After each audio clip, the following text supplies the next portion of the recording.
On February 6, 1861, a short, thin, red-headed captain of infantry reported for duty with an understrength company of troops at the St. Louis, Missouri arsenal. He was 42-year-old Nathaniel Lyon, one of the few confirmed abolitionists in the Union Army. Not long after his arrival in St. Louis, Lyon set forces in motion which would make inevitable the Second Great Battle of the Civil War. At the beginning of the war, Missouri declared that it would be an armed neutral in the conflict and not send materials or men to either side. The neutrality was put to its first test on May 10, 1861. Union troops and Home Guards under Captain Nathaniel Lyon fired on a crowd of rioting bystanders as he paraded captured Missouri militia. He feared that they were trying to capture the St. Louis arsenal. The incident became known as the St. Louis Massacre. A day later, the Missouri General Assembly created the Missouri State Guard to defend the state from attacks from perceived enemies, either from the north or south. Governor Claiborne F. Jackson, who privately favored joining the Southern cause, appointed Sterling Price to be its general. Fearing Missouri's tilt to the south, William S. Harney, the federal commander in Missouri, struck the Price-Harney truce on May 12, 1861, which affirmed Missouri's neutrality in the conflict. Governor Jackson declared his support for the Union. However, Harney was replaced by Lyon, who was promoted to general, and Abraham Lincoln made a specific request for Missouri troops to enter federal service. Jackson withdrew his support. On June 12, 1861, Lyon and Jackson met in St. Louis to resolve the matter. The meeting ended with Lyon saying, "This means war. In an hour, one of my officers will call for you and conduct you out of my lines." Nathaniel Lyon, June 12, 1861.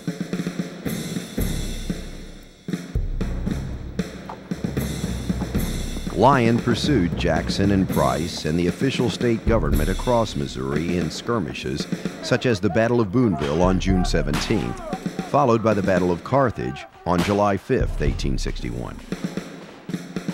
After Lyon captured the state capital at Jefferson City, a special convention was called to decide on secession, a meeting that ended with Missouri staying in the Union.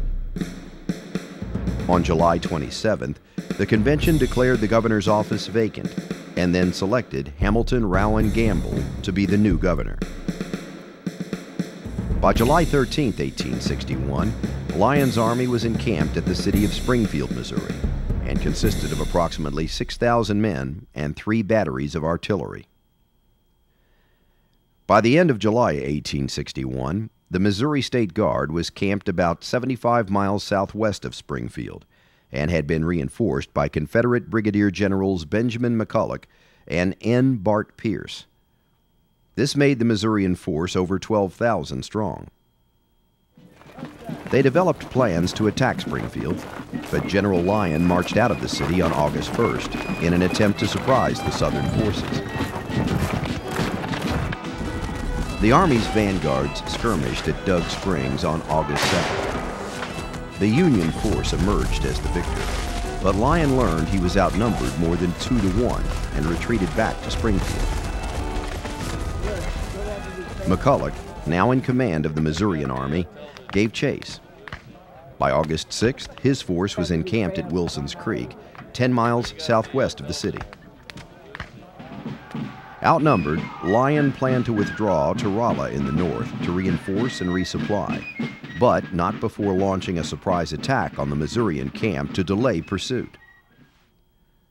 Colonel Franz Sigel, Lyon's second in command, developed an aggressive strategy to split the Union force and strike McCulloch in a pincer movement.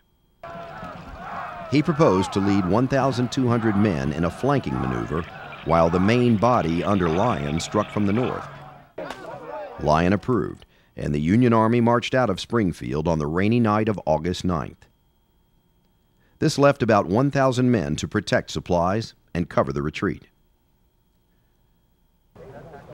The success of the stratagem was dependent on the element of surprise.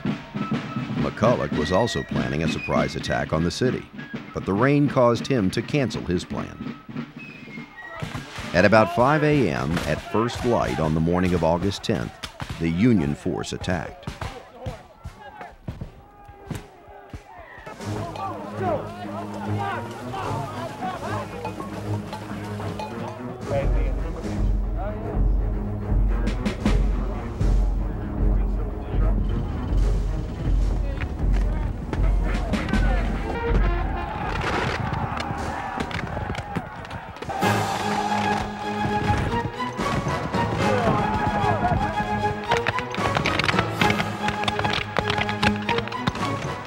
The Missourians were caught by surprise.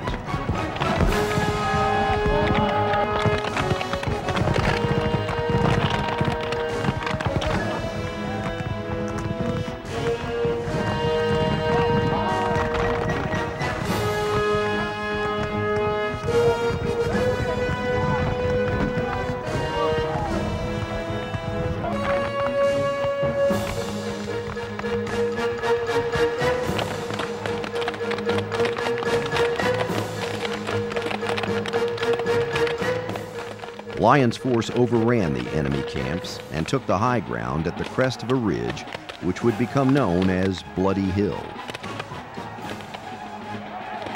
Early Union hopes for a rout were dashed, however, when the artillery of the Pulaski, Arkansas battery unlimbered and checked the advance.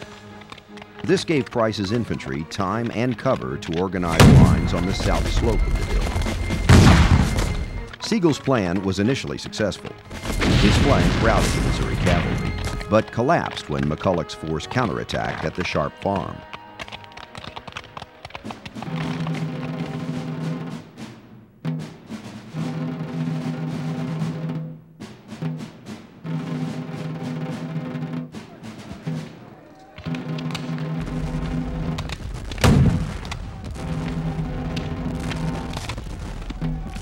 Uniforms had not yet been standardized this early in the war, and McCulloch's men were wearing uniforms similar to Sigel's. The Union soldiers believed McCulloch's approaching lines were Union reinforcements and did not recognize them as the enemy until it was too late. The flank was utterly devastated by the counterattack, and Sigel and his men fled the field. With the rout of Sigel's flank, the momentum of the battle shifted in the Missourians' favor. Lyon, already shot twice, became the first Union general to be killed in the war. Major Samuel D. Sturgis assumed command of the Union Army. Although still in a defensible position atop the hill, Union supplies were low and morale was worsening. By 11 a.m., the Union forces had already repulsed 3 separate Confederate charges. Ammunition and men were nearly exhausted, and Sturgis retreated rather than risk a 4th Confederate attack. The casualties were about equal on both sides, with 1,317 Union and 1,230 Missouri. Though the Missourians won the field, they were unable to pursue the retreating Union forces to Rolla. With the victory, Price's Missouri Guard began an invasion of northern Missouri that culminated in the Battle of Liberty on September 17, 1861. As far as the war in the West was concerned, Wilson's Creek changed almost nothing. In or out of the Union, Missouri was doomed to suffer 4 years of guerrilla fighting.